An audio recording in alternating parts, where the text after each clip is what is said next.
আসসালামু আলাইকুম দর্শক, স্বাগত জানাচ্ছি আরটিভি সন্ধ্যা সংবাদ। আপনাদের সঙ্গে রয়েছে আমি নীরা ফেরদৌস এবং একই সাথে রয়েছে আমি আফসানা সুরাইয়া। এবার জানাবো বিস্তারিত সংবাদ। বাজারে নিত্যপণ্যের দাম কমার জন্য আরও 6 মাস অপেক্ষা করতে বললেন অর্থমন্ত্রী আবুল হাসান মাহমুদ আলী। বিকেলে রাজধানীর উসমানী মিলনায়তনে বাজেটোত্তর সংবাদ সম্মেলনে তিনি কথা বলেন। বাজেটে ঘাটতি মেটাতে দেশের ব্যাংক খাত থেকে 1,27,000 কোটি টাকা ঋণ নেওয়াকে স্বাভাবিক ঘটনা বলে মনে করেন অর্থমন্ত্রী। তবে সামাজিক নিরাপত্তায় অর্থায়ন ও রিজার্ভ নিয়ে প্রশ্ন শুনে ক্ষেপে যান তিনি। দেখুন সেলিম মালিকের রিপোর্টে এরই বিস্তারিত। প্রতিবারের মতো এবারও বাজেট ঘোষণার পরদিন বাজেটোত্তর সংবাদ সম্মেলনে গণমাধ্যম কর্মীদের মুখোমুখি হন অর্থমন্ত্রী। এতে ঘুরে ফিরে কালো টাকা সাদা করার সুযোগ, মূল্যস্ফীতি, করমুক্ত আয়সীমার বিষয়ে অর্থমন্ত্রীর কাছে জানতে চান সাংবাদিকরা। মূল্যস্ফীতির বিষয়ে তিনি বলেন, পণ্যের দাম কমতে আরো 6 মাস লাগতে পারে। এই বছরের শেষের দিকে এই কমতে শুরু করবে। আপনারা এটাও লক্ষ্য করেছেন নিশ্চয়ই যে বাজেটের আকার আমরা কিন্তু অনেক কমিয়ে রেখেছি, যাতে করে এই কোনো প্রেশার না পড়ে প্রাইসের উপরে। দেশের অর্থনৈতিক সংকটময় বাস্তবতায় বিশাল বাজেট নিয়ে প্রশ্ন করা হলে অর্থমন্ত্রী বলেন, অর্থনীতি এখনই শেষ হয়ে যাচ্ছে না। কেউ কেউ বলেছেন যে বাংলাদেশ শ্রীলঙ্কা হয়ে যাচ্ছে, কিন্তু হয় নাই তো। কাজেই এটা একটা কন্টিনিউয়াস এবং একটা ডাইনামিক মডেলের মধ্যে আমরা কাজ করছি, তো এই জিনিসটা মাথায় রাখতে হবে। পেনশনের জন্য রাখা বরাদ্দ কেন সামাজিক নিরাপত্তা খাতে দেখানো হচ্ছে এবং রিজার্ভ পরিস্থিতির বিষয় জানতে চাইলে ক্ষেপে যান অর্থমন্ত্রী। আপনি অতি সরলীকরণের জিনিসটা মানে খুবই রপ্ত করে ফেলেছেন। এগুলো তো একেবারে ওভার সিম্পলিফিকেশন। এইভাবে ইকোনমি চলে নাকি? হ্যাঁ, আমরা সব ছোট হয়ে গেলাম, আমাদের সব শেষ। কোথায়? এগুলো না, আরো একটু পড়ে টড়ে আসবেন। এইভাবে অতি সরলীকরণ করবেন না। দেশের ব্যাংক ব্যবস্থা থেকে বিশাল ঋণ করে বাজেট ঘাটতি মেটানোর লক্ষ্যেও সমস্যা দেখছেন না অর্থমন্ত্রী। এটা সব বাজেটে সব অর্থমন্ত্রীরাই করেন, সব সরকারই করে। উন্নত দেশে এর পরিমাণ অনেক বেশি। আমরা তো এবার 5% মধ্যে এটাকে ধরে রেখেছি। কাজে এটা এত কিছু ইম্পর্টেন্ট জিনিস নয়, তো এটা নিয়ে আপনার চিন্তার কোনো কারণ নেই। সেলিম মালিক, আরটিভি, ঢাকা। প্রস্তাবিত বাজেটে কালো টাকা সাদা করার সুযোগ থাকায় 15% কর দিয়ে বেনজির আহমেদ অবৈধ সম্পদ বৈধ করতে পারবেন কিনা সাংবাদিকদের এমন প্রশ্নের জবাবে জাতীয় রাজস্ব বোর্ডের চেয়ারম্যান আবু হেনা মোহাম্মদ রহমাতুল মুনিম বলেছেন, সাবেক আইজিপি বেনজির আহমেদের অবৈধভাবে অর্জিত সম্পদ ফৌজদারি মামলার মধ্যে থাকায় তা বৈধ করার কোনো সুযোগ নেই। বিকেলে রাজধানীর ওসমানী স্মৃতি মিলনায়তনে অর্থ মন্ত্রণালয় আয়োজিত বাজেটোত্তর সংবাদ সম্মেলনে এমন মন্তব্য করেন তিনি। দেশের টাকা বিদেশে পাচার রোধে কালো টাকা সাদা করার উদ্যোগ নেওয়া হয়েছে বলেও জানান তিনি। কালো টাকা কিন্তু যারা তৈরি করেন তারা ইকোনমিতে ব্যবহার করার জন্য করেন না। কালো টাকা মূলত দেশের বাইরেই বেশি চলে যায়। আমরা সেই পয়েন্ট থেকে যে রিটার্নে একটি সুযোগ দেওয়ার জন্য এই অ্যামনেস্টির বিষয়টি রেখেছিলাম। এই ধরনের বিষয় কিভাবে বৈধ হয়ে যাবে ট্যাক্স দিলে, এটা আইনি প্রক্রিয়ায় পড়ে গেছে, কেসের ভিতরে পড়ে আছে। সো এত ঢালাওভাবে আমরা এটাকে দেখতে চাই না। ব্যাংকিং চ্যানেলে টাকা ফেরত আনার জন্য কালো টাকা সাদা করার সুযোগ দেওয়া হয়েছে বলে জানিয়েছেন প্রধানমন্ত্রী শেখ হাসিনা। বিকেলে রাজধানীর তেজগাঁওয়ে ঐতিহাসিক 6 দফা দিবস উপলক্ষে আওয়ামী লীগের আলোচনা সভায় তিনি এই কথা বলেন। প্রধানমন্ত্রী বলেন, মানুষ যেন ভালোভাবে জীবনযাপন করতে পারে সে লক্ষ্যে এবারে বাজেট দেওয়া হয়েছে। আমদানির খরচ বেড়ে যাওয়ায় নিত্যপণ্যের দাম বেড়েছে, উন্নত অনেক দেশ হিমশিম খাচ্ছে এমন মন্তব্য করে প্রধানমন্ত্রী শেখ হাসিনা বলেন, জনগণই আওয়ামী লীগের প্রধান শক্তি। আওয়ামী লীগ ক্ষমতায় আছে বলেই বাংলাদেশের অভূতপূর্ব উন্নয়ন হয়েছে।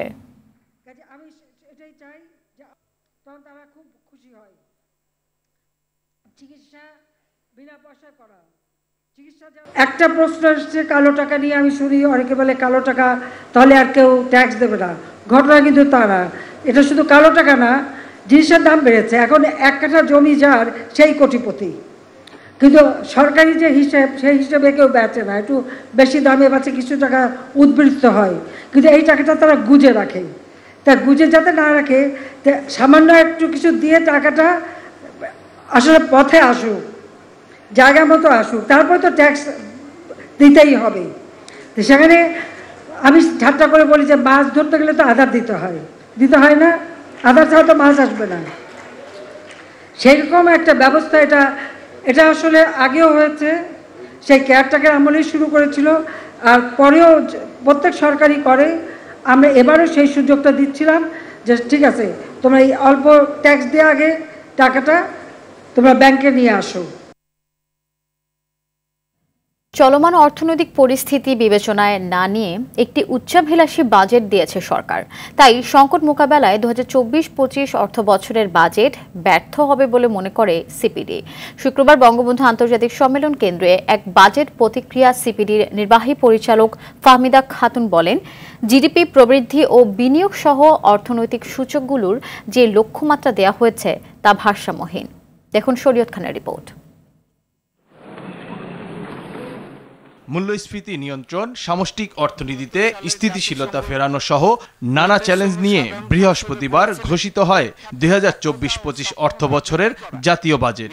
প্রস্তাবিত এ বাজেটের আকার 7,97,000 কোটি টাকা। এই পর্যালোচনা অনুষ্ঠানে 2023-24 অর্থ বছরের চেয়ে এবারের বাজেটের আকার মাত্র 4.6% বৃদ্ধি পেলেও উচ্চাভিলাষী বলছে গবেষণা সংস্থা সিপিডি। 10-এর উপরে থাকা মূল্যস্ফীতি কিভাবে 6.5 কমানো হবে তার কোনো দিক নির্দেশনা নেই বাজেটে। 24-এও শুরুতে 6% করা হয়েছিল, সেটাকে বাড়িয়ে 8% বাড়ানো হয়েছে। কিন্তু আমরা জানি যে গত 2 বছর থেকে মূল্যস্ফীতি 9% উপরে। এই গত মাসেও 9.8% ছিল এবং 10% ছুঁই করে প্রায় সময়ে। এখন এই আগামী 12 মাসের মধ্যে সেটা কমে যে 6.5% হবে কিভাবে, সেটাই কিন্তু বোধগম্য নয় এবং এটা একটা উচ্চাকাঙ্ক্ষী একটা টার্গেট। এই বাজেটের কর ধাপগুলো এবং করের হারের পরিবর্তন ইতিবাচক, তবে মাত্র 15% কর দিয়েই কালো টাকা সাদা করার সুযোগ দেয়া অনৈতিক। প্রকৃত করদাতারা নিরুৎসাহিত হবে বলেও মনে করে সিপিডি। আগের যে এখানে নাকি একটু অস্পষ্টতা ছিল যে মানে তাদেরকে অন্য কেউ ধরতে পারে কিনা, হ্যাঁ, মনে করেন যে ট্যাক্সের টাকা দিয়ে সে সাদা করে ফেললো কিন্তু দুদক হয়তো তাকে ধরতে পারে, হ্যাঁ, এরকম একটা আশঙ্কা কিন্তু ছিল। এইবারে কিন্তু সেইটাও একেবারে বন্ধ করে দেওয়া হয়েছে।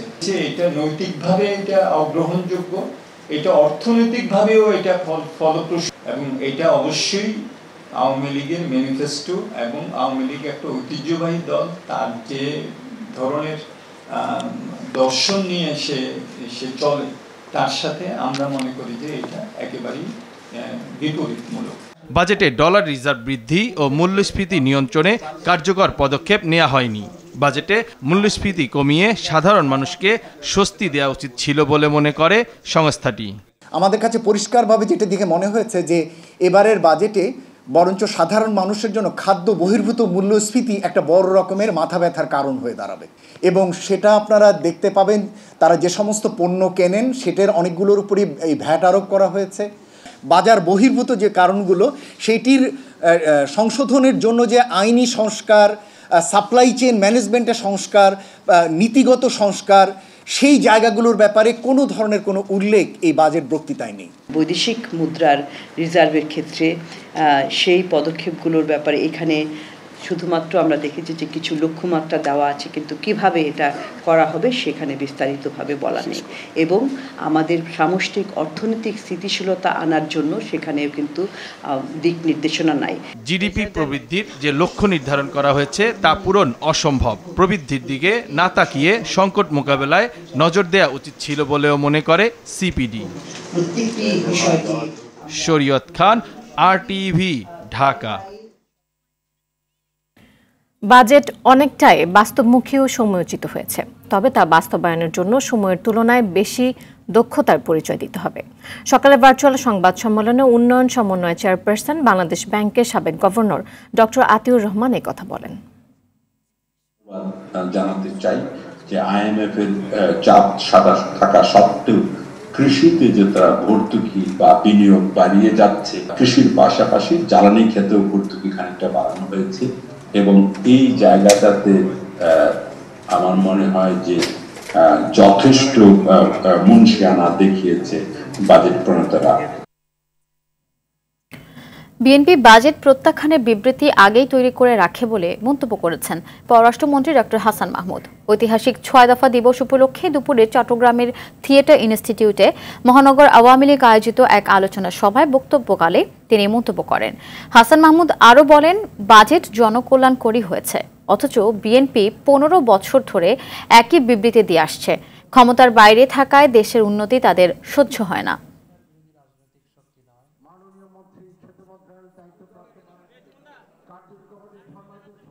গত ১৫ বছরের যদি বিবৃতি বক্তব্য দেখেন হুবহু মিল খুঁজে পাবেন, এবং বিএনপি জামাত বলতে শুরু করেছে যে এই বাজেট জনগণের কোনো কল্যাণে আসবে না। আরে বেটা, জনগণের কল্যাণে যদি না আসে তাহলে দারিদ্রতা ৪০% থেকে নেমে ১৮.৭% কেমনে আসলো? অতি দারিদ্রতা ২২% ছিল, সেখান থেকে নেমে ৫.৭% নেমে এসেছে। এটি তো এই বাজেট বাস্তবায়নের কারণেই সম্ভবপর হয়েছে। প্রায় ৮ লাখ কোটি টাকার বাজেট প্রস্তাবের পরদিনই বাজারে পণ্যের দামের উত্তাপে হাঁসফাঁস অবস্থা ক্রেতার। কোনো কারণ ছাড়াই খরচে বাড়ছে টাকার অঙ্ক।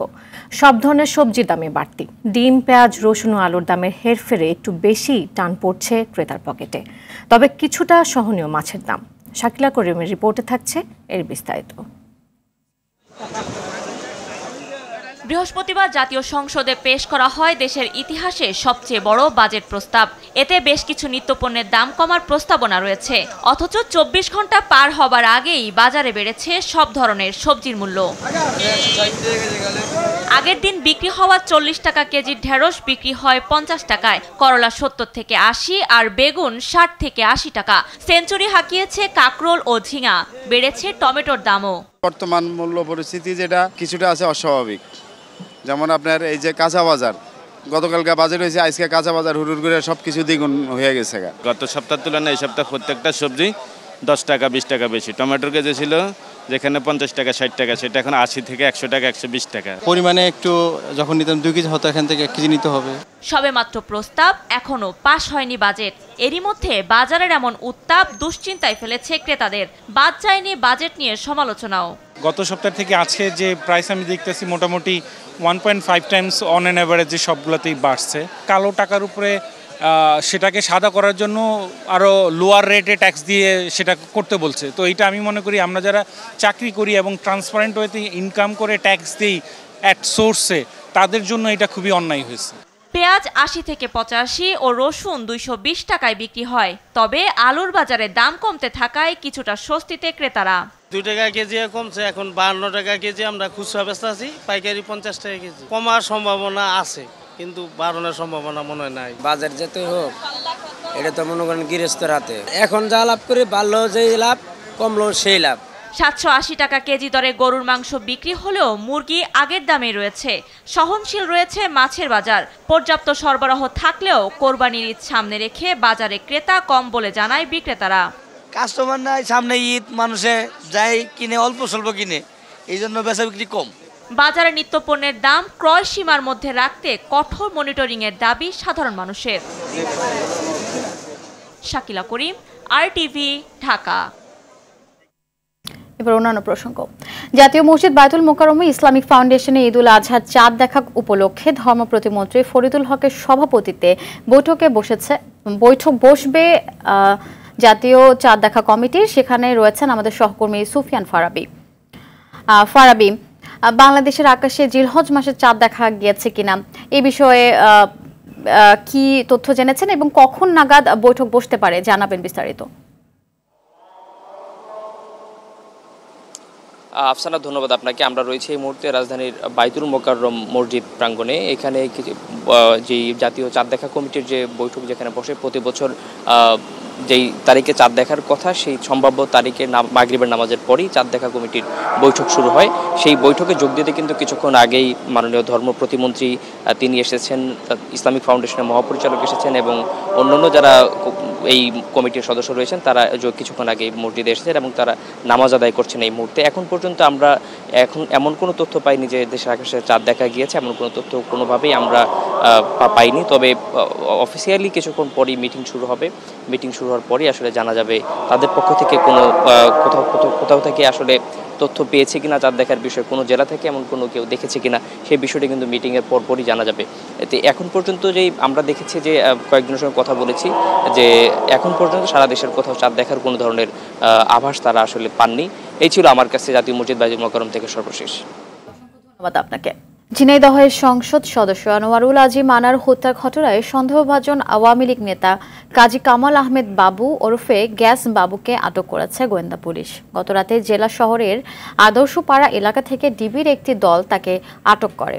বাবু জেলা আওয়ামী লীগের ত্রাণ ও সমাজ কল্যাণ বিষয়ক সম্পাদক। সদর থানার ওসি জানান বাবুকে জিজ্ঞাসাবাদের জন্য ঢাকায় নেওয়া হয়েছে। আনার হত্যার অন্যতম হোতা শিমুল ভুইয়ার নিকটাত্মীয় বাবু। হত্যার ঘটনায় তার কাছ থেকে তথ্য পাওয়া যেতে পারে বলে ধারণা করা হচ্ছে।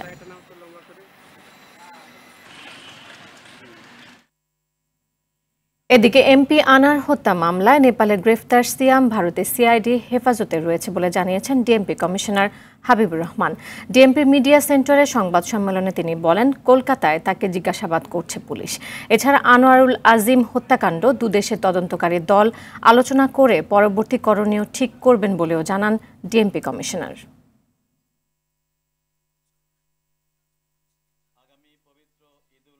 কলকাতা সিআইডি তারা সেটি তদন্ত করছে এবং তাদের কাছেও একজন আসামি রয়েছে, দুইজন তারা নেপাল থেকে নিয়েছে এবং তারা আগে একজন অ্যারেস্ট করেছিল। আমাদের কাছেও আছে, তারা তদন্ত করছে, আমরাও তদন্ত করছি, তারাও তদন্ত করছে এবং এক পর্যায়ে আমরা সিদ্ধান্ত নিয়ে যে কোনো একটি জায়গায় এই বিচারটি হতে পারে। মেহেরপুরে কোরবানির পশুর হাটে ব্যাপারী ও গরু পালনকারীদের মাঝে দাম নিয়ে চলছে টানাপোড়েন। গরু পালনে খরচ বাড়ায় অন্য বছরের চেয়ে বেশি দাম চাচ্ছে পালনকারীরা। এদিকে খামারিদের কাছ থেকে বেশি দামে গরু হাটে তুলে লোকসানের আশঙ্কায় ব্যাপারীরা। ক্রেতারাও সন্তুষ্ট নয় বাজার দরে। মেহেরপুর থেকে মাজিদুল হক মানিকের পাঠানো তথ্য ও ছবিতে সৈয়দা সামিয়া তামান্না রিপোর্ট। মেহেরপুর জেলায় শুরু হয়েছে কোরবানির পশু কেনাবেচা। জেলার সবচেয়ে বড় পশুর হাট বামন্দি নিশিপুর হাটে বিভিন্ন আকারের গরু তুলছে ব্যাপারীরা। তবে গরু ব্যাপারী ও গরু পালনকারীরা স্বস্তিতে নেই। অন্য বছর ভালো বেচাকেনা হলেও এবার দাম নিয়ে সন্তুষ্ট নয় কেউই। গরু পালনে খরচ বাড়ায় বেশি দাম চাচ্ছে পালনকারীরা। ফলে হাটের দাম আর গ্রাম থেকে কেনা দাম নিয়ে বিপাকে পড়ছে ব্যাপারীরা। আমি গরু কটা দেশের থেকে খুঁটি গ্রামগঞ্জের থেকে কিনে নিয়ে আসছি, ঠিক আছে, আমরা নিয়ে এসে বেচতে পারছি। 28,000 টাকা মন, সেই গরু যাই 24,000 টাকা মন বলছে, 20,000 টাকা মন বলছে। টাকা কোথার থেকে আসবে? খাবার তো আমার 5,20,000 গরু দেখাই পেয়েছ। 8 মন 9 মন হবে, 2 লাখ 2,000 3,000 টাকা দাম ওঠে, আর উপরে আর ওঠে না। সাধারণ মানুষেরও আকর্ষণ 5 থেকে 7 মন মাংস হবে এমন গরুর প্রতি। এর থেকে বেশি ওজনের গরুর চাহিদা থাকছে না। 5 মন 5.5 মন, উচ্চ 6 মনের গরু কিনবো। ওনারা 6 মন গরুর দাম চাচ্ছে আপনার 1,70,75। এখানে 3 মন 3.5 মন 4 মন এগুলা চলছে, বড় সাইজের গরু চলছে না। এদিকে কোরবানির ঈদে পশু পরিবহন সহ সার্বিক প্রস্তুতির বিষয়ে নানা পরামর্শ দিচ্ছে জেলা প্রাণী সম্পদ বিভাগ। কোরবানির ঈদও হয়তো এই গরমের ভিতরই হবে, এজন্য আমাদের তরফ থেকে তাদেরকে এই যে হিট ওয়েভ মোকাবেলা করার জন্য বিভিন্ন ধরনের লিফলেট বিতরণ করা হয়েছে। তাদেরকে এই গরমে কিভাবে তারা পশু লালন পালন করবে সে সম্পর্কে তাদেরকে নির্দেশনা দেওয়া হয়েছে এবং আমরা বিভিন্ন গ্রামে গ্রামে উঠান বৈঠকের মাধ্যমে তাদেরকে সচেতন করতেছি। মেহেরপুর জেলায় কোরবানিযোগ্য পশু রয়েছে 1,90,838টি। সৈয়দা সামিয়া তামান্না, RTV। এদিকে রাস্তার উপরে এবং অনুমোদন ছাড়া হাট বসালে এবার কঠোর হবে ডিএমপি। জব্দ করা হবে গরু, আটক হতে পারে জড়িতরা। কোরবানির পশুর হাটে ঢাকা মেট্রোপলিটন পুলিশের ন্যায় নিরাপত্তার বিষয়ে ডিএমপি মিডিয়া সেন্টারের সংবাদ সম্মেলনে এসব কথা জানিয়েছেন Dhaka metropolitan police commissioner Habibur Rahman. এ সময় তিনি বলেন, গরু আসার পথ এবং হাটের সার্বিক নিরাপত্তা নিশ্চিত করবে ডিএমপি। কোরবানির পশু পরিবহনে ব্যানারে ইজারাদারদের নাম ও মোবাইল ফোন নম্বর লিখতে হবে বলেও জানান ডিএমপি কমিশনার।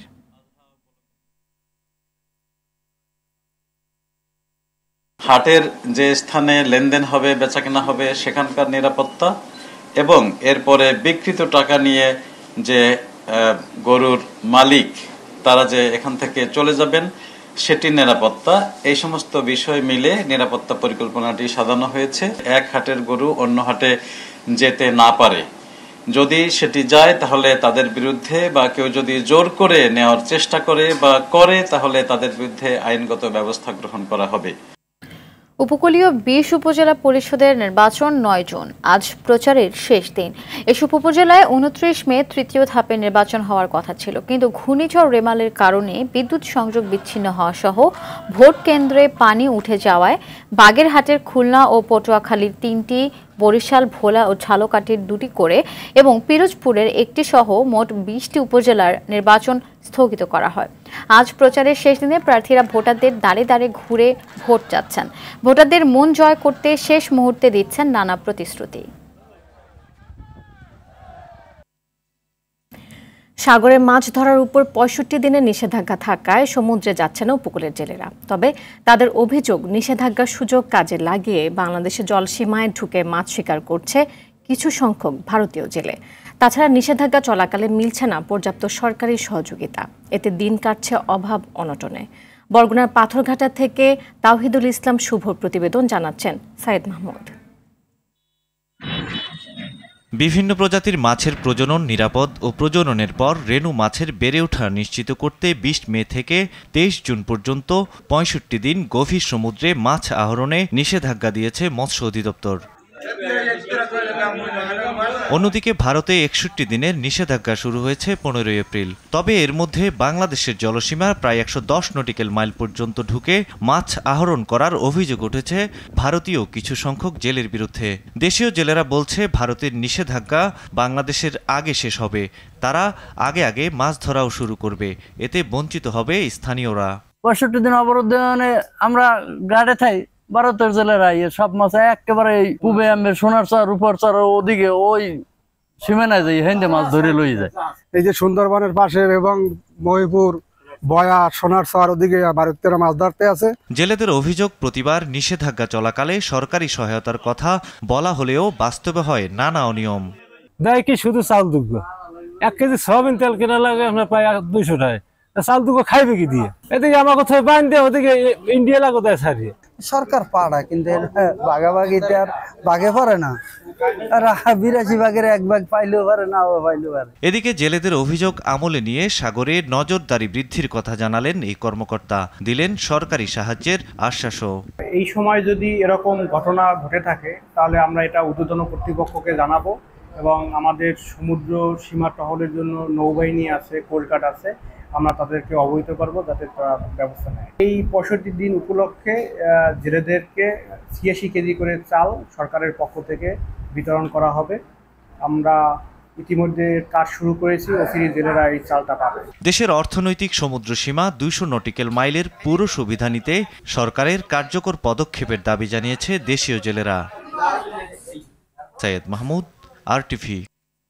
এবার টি-20 বিশ্বকাপের খবর। শ্রীলঙ্কার বিপক্ষে লড়াই দিয়ে কাল বিশ্বকাপ মিশন শুরু করবে বাংলাদেশ। ডালাসের গ্র্যান্ড প্রেইরি স্টেডিয়ামে খেলা শুরু হবে সকাল 6:30টায়। তাসকিন আহমেদ ফিট হয়ে ফিরলেও ইনজুরির কারণে পাওয়া যাচ্ছে না শরীফুলকে। সে সঙ্গে টাইগারদের ভাবনায় থাকছে টপ অর্ডারদের অফ ফর্ম। রাফি আহমেদের রিপোর্ট। আরও একবার দেশবাসীর প্রত্যাশা পূরণ নিয়ে বিশ্বকাপ মিশন শুরু করতে যাচ্ছে বাংলাদেশ। তবে যুক্তরাষ্ট্রে শুরুটা যাচ্ছে তাই হলেও নিজেদের সেরাটা দিতে চায় শান্ত সাকিবরা। প্রথম ম্যাচে টাইগারদের সামনে চিরচেনা শ্রীলঙ্কা। ডালাসে জয়ের পতাকা উড়াতে ব্যাটে বলে পারফর্ম করতে হবে লাল সবুজদের। কিন্তু ইনজুরি আর টপ অর্ডারদের অফ ফর্মের কালো মেঘ টাইগারদের স্বপ্নে বড় বাধা হয়ে দাঁড়াতে পারে। তাই একাদশ নিয়ে ভাবনায় রয়েছে টিম ম্যানেজমেন্ট। মাথিসা পাতিরানা, হাসানাঙ্কাদের সামাল দিতে ওপেনিংয়ে বাংলাদেশের ভরসা তানজিদ হাসান তামিম, যেখানে অনিশ্চয়তায় ঘেরা লিটন আর সৌম্যের নাম। ব্যাটে রান না থাকলেও নির্ভরতা দেখাতে হবে অধিনায়ক শান্তকে। মাঝে থাকছেন সাকিব, মাহমুদুল্লাহ ও তাওহিদ হৃদয়রা। তবে ডালাসে ম্যাচ জিততে বোলারদের ভূমিকাটাই হতে পারে মুখ্য। স্পিনার মেহেদী রিশাদকে দিতে হবে যোগ্যতার পরিচয়। মুস্তাফিজের পাশে চোট থেকে সহ অধিনায়ক তাসকিনের ফেরাটা কিছুটা স্বস্তি দিবে টাইগারদের। সঙ্গে তৃতীয় পেসার হবে কন্ডিশন বুঝে। সাম্প্রতিক সময়ে ফর্ম ভালো না হলেও বিশ্বকাপ এলেই বদলে যায় শ্রীলঙ্কা, তাই শুভ সূচনার চ্যালেঞ্জ সাবেক চ্যাম্পিয়নদেরও। রাফি আমিন, RTV। দর্শক, সন্ধ্যা সংবাদ এ পর্যন্তই। RTVর সব শেষ সংবাদ জানতে যে কোনো মোবাইল ফোন থেকে 2414 নাম্বারে ডায়াল করুন। রাতের সংবাদ 11:15টায় দেখার আমন্ত্রণ রইল। ধন্যবাদ সবাইকে।